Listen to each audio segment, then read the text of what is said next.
Hey guys, it's Kendra Cozy here. Welcome back to my channel. Do me a favor, go ahead and hit the subscribe button. Also click the notification bell so that you will always be notified whenever I upload a video.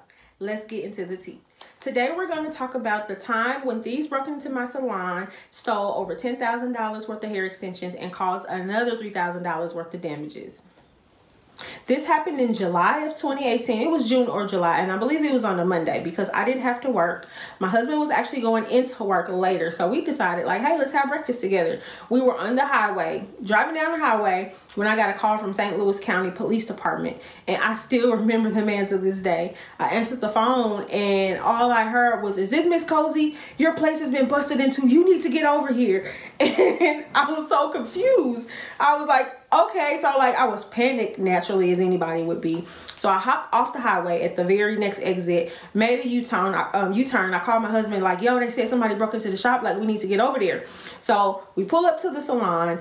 My salon looked fine. Like my salon was in like this shopping plaza. So my door like looked fine. So naturally I'm thinking like, how did they break in? But if you look right next door to me, the place where I share a wall with, their door was broken. Somebody threw like this huge rock through the glass and like broke it out.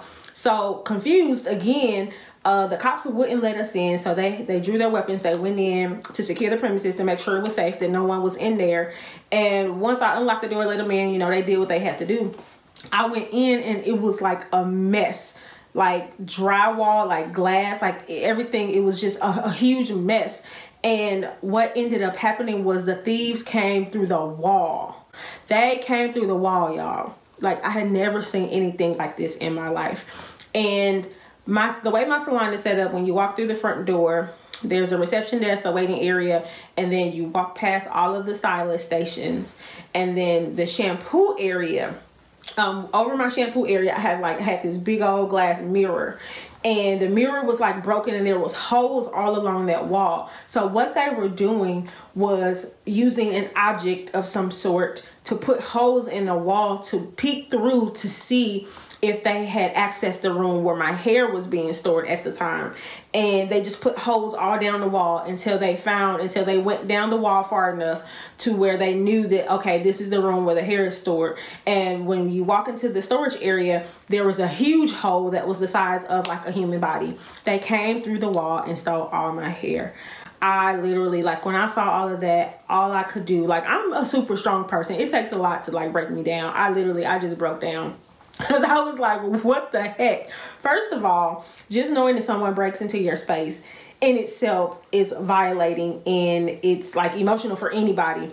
Secondly, they had caused so much damage. Like there was holes everywhere, glass was broken, stuff was like messed up, and what they did was they stayed in that room the entire time so that the alarms would never sound. Because most businesses, they have alarms like out in the open area, because you expect when somebody's going to break in, they come through a door, they come through the window, or you know, something like that. You don't expect them to come through the wall of a back room. So at that time, there was no security back there.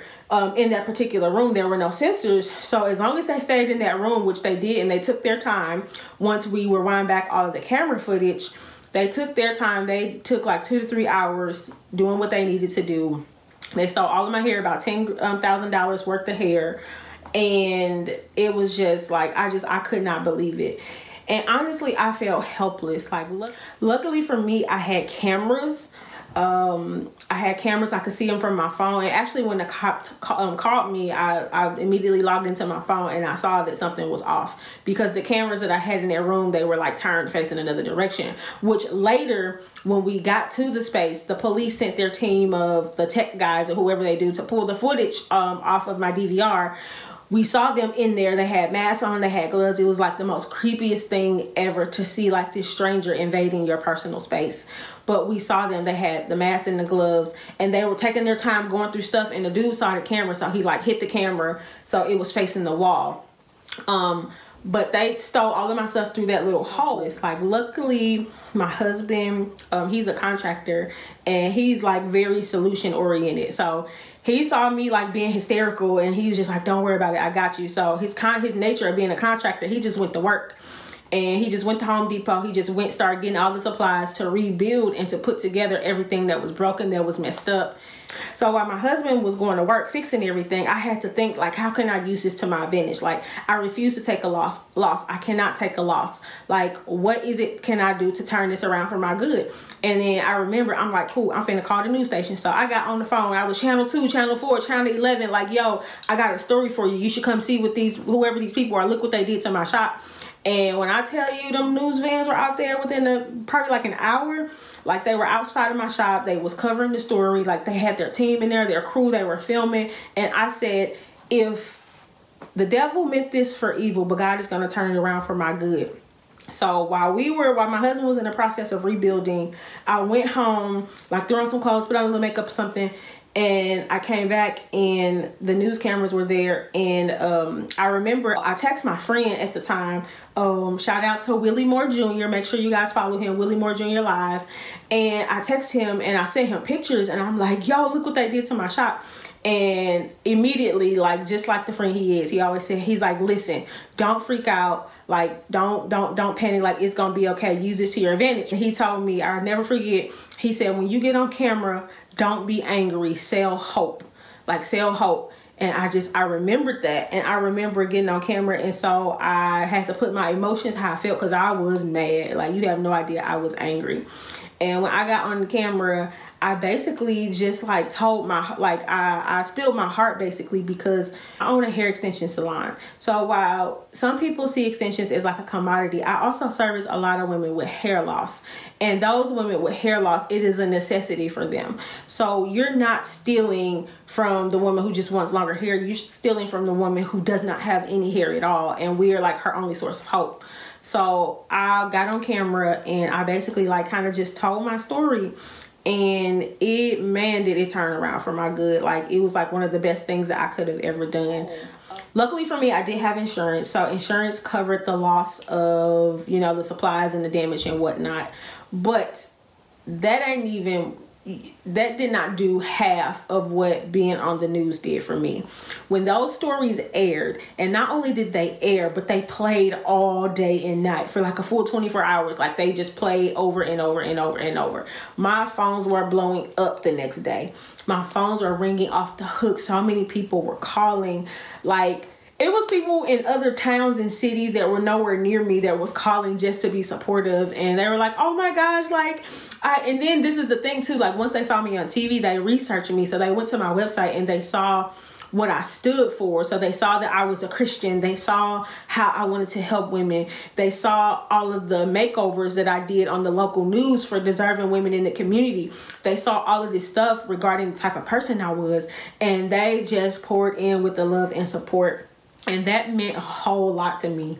And I got tens of thousands of dollars worth of business just from that situation. So I just wanted to tell that story because a lot of times when something horrible, especially to that extent, when something that unfortunate happens to people, we look at it as like, man, why did this happen to me? And we count it as like this horrible loss. But when you have God on your side, you know, the Bible says that he will take things that were meant for evil and turn them around for our good. So luckily for me, I was, you know, intuitive enough to say like, okay, how can we turn this around? And when I called them news stations, like, that was the best thing ever. I got so much, it's free publicity. It's basically like free commercials that I probably wouldn't be able to afford, you know, any other time, because to get on those local stations is super, super expensive. And then they play them all day, every day. I had people coming into my salon getting service just because they saw me on TV. They're like, yo, I don't even wear sew-ins, but I saw you on TV and I had to come support you. Like, I'm so sorry. My heart goes out to you. And for many, many, many months, I just got so much business from that. And I'm just so very grateful for it. So not everything not all bad things are actually bad. But one thing that did like kind of tick me off is when we were trying to get to the bottom of who it was. The crime is still unsolved, but when we were investigating, trying to get to the bottom, because within that plaza there were other businesses that had security cameras, so we were able to tap into their cameras as well. And when I tell you, these dudes put so much time and energy into doing this that it was ridiculous. Like, again, like I said, it took them, they were there for like 2 to 3 hours. And they was doing some of the most extreme stuff to do it and to not get caught. So it was just really interesting, like watching all of the different, like all of the footage from all the different angles from the other businesses. And just like knowing that, I'm like, man, like these dudes had to do this before. So actually one of my clients came in and told me that she heard of another hair store that was right up the street from me that had got hit the exact same way. The people came through the wall. So I went up there. Well, I called first, and then I went up there and I talked to the store manager, and she's like, yeah, this was like, for them, it was like a month ago, that a month before I got hit is when they got hit. And they said that they stole $30,000 worth of hair from them. And the girl pulled up the footage on her phone and showed me. But what made me mad is that they didn't even call the police. Like, they didn't even report it. And so when I asked her, I'm like, I said, yo, why didn't y'all say something? Like, why didn't y'all alert the public? Why didn't you call the news?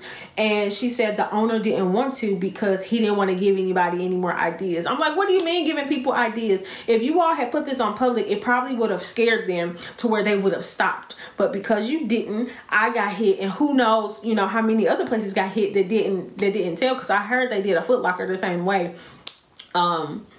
But yeah, so it was this ongoing thing because one person didn't speak up. So, but when I got done, the little footage that we did have, they were all over the TV. Like I said, the crime never was solved, but I got tons of business from it. And, you know, just through prayer and everything. Because, you know, at first if somebody breaks into your space, you have like a little anxiety. So over time, like God kind of calmed my fears. And then it was back to business as normal. But what did not help me overcome it was all of the clients and everybody's opinion of who they thought it was. So I got a lot of like, you know, that's an inside job. You know, the person who doing it is somebody that you know. So everybody had their opinion of who they thought it was. And that did not help me at all, because when you're trying to run a business and you have to see these people every single day, but you side-eyeing them like, did you break into my shop, or did your boyfriend come break into my shop? So that wasn't helpful for me. And it took me a long time to actually get over that. I don't even know if I ever got over it. But luckily what ended up happening was I got rid of everybody. I like a couple people quit. The people who were left, I fired them, and I literally like started from scratch because it was just an uncomfortable situation altogether. And honestly, like I didn't want to take any chances. Now, granted, the people who were terminated and the people who left, it was for other reasons, but I just think it all played a part in the situation. So that was, yeah, that is like a side effect of when you are violated in, you know, in that type of way. I'll drop the links below of the actual footage of the live broadcast that the news stations put together, so you can actually see the story that they did, and that way you can see like what the damage really looked like how bad it was. Like, it was ridiculous. But all of that is a thing of the past. You know, we're so blessed. I actually just moved into a new location this past November, in November of 2019.